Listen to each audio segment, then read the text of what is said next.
I want to tell you about a lovely client who we are going to call Jay.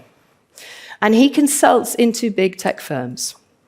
And he had a massive pitch. He normally does them on his own with his team, but this time his boss, which we'll call Big Boss, wanted to come with him. So they're sitting in Big Boss's posh car. I mean, really posh, lovely seats. Smells, that smell of leather, lovely. And Big Boss is very positive, pumped up for this meeting. And Jay's sitting there, feeling good. And I've been working with him recently, and I said to him, before this big meeting, I do not want you to check your phone. Don't psych yourself out. So he's saying to himself in his head, don't check your phone, don't check your phone, don't check. What does he do? He checks his phone.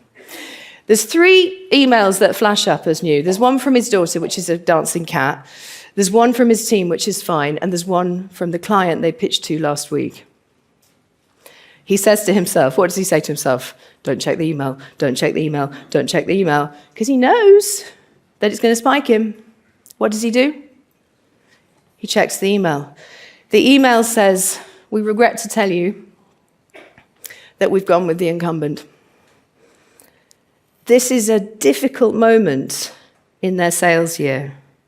It's come at exactly the wrong time. And what do we think is happening to Jay's heart rate on his little watch? It starts to spike. He feels himself losing control. His thoughts are calamitous. He's catastrophizing. Is he going to have a job? Is this going to work? How are they going to do this? His breath is high. He's starting to feel really out of control. He's losing balance. It's like he's pressed his foot hard down on the accelerator and he can't stop the car.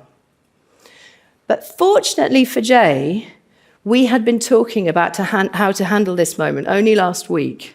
So what does he do? He takes himself out of the car. He excuses himself. He tells Big Boss he needs to go to the loo. And he does a few things that we're going to talk about. Now, these things are very simple.